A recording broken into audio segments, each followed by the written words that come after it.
Ito ang GMA Regional TV News. Balita naman sa Visayas at Mindanao mula sa GMA Regional TV. Pasintabi po sa aming mga susunod na ibabalita sa inyo dahil isa hong babaeng 83 anyos ang natagpo ang pugot sa kanyang bahay sa Dumanhog, Cebu. Sara, anong nangyari? Koni, posible raw na 2 araw nang patay ang matanda at hinihinalang isang aso ang tumangay sa ulo niya. Yan at iba pang mainit na balita hatid ni Marie Dumabok ng GMA Regional TV. Pugot na nang matagpuan ng kanyang pamangkin ng isang babaeng 83 taong gulang sa Dumanhog, Cebu. Mag-isa raw na naninirahan sa bahay ang matanda, kaya binisita siya noon ng kanyang kaanak. Base sa investigasyon, natural causes ang ikinamatay ng biktima. Lalo't walang nakitang dugo sa kung saan siya natagpuan. Wala rin siyang sugat at walang nawala sa kanyang pera at gamit.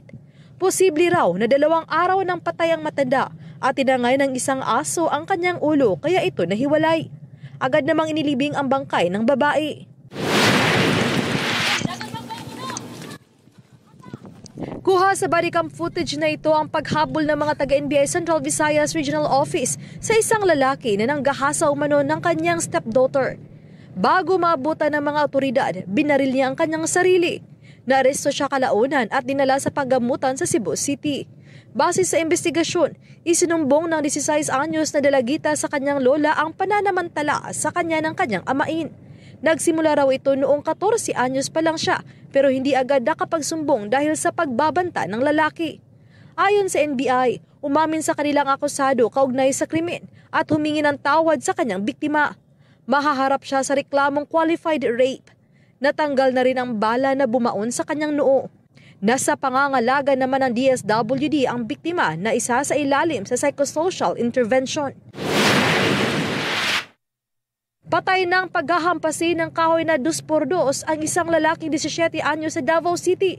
Batay sa investigasyon, nagiinuman sa labas ng isang bar ang 2 sospek nang dumating ang biktima at kanyang kasama. Nauna raw manuntok ang biktima sa mga sospek kaya bumawi ang 2 lalaki. Naaresto sa hot pursuit operation ang 31 at 33 anyos na mga sospek. Tumanggi na silang magbigay ng pahayag. Mahaharap sila sa reklamong murder. Marie Dumabok ng GMA Regional TV. Nagbabalita para sa GMA Integrated News.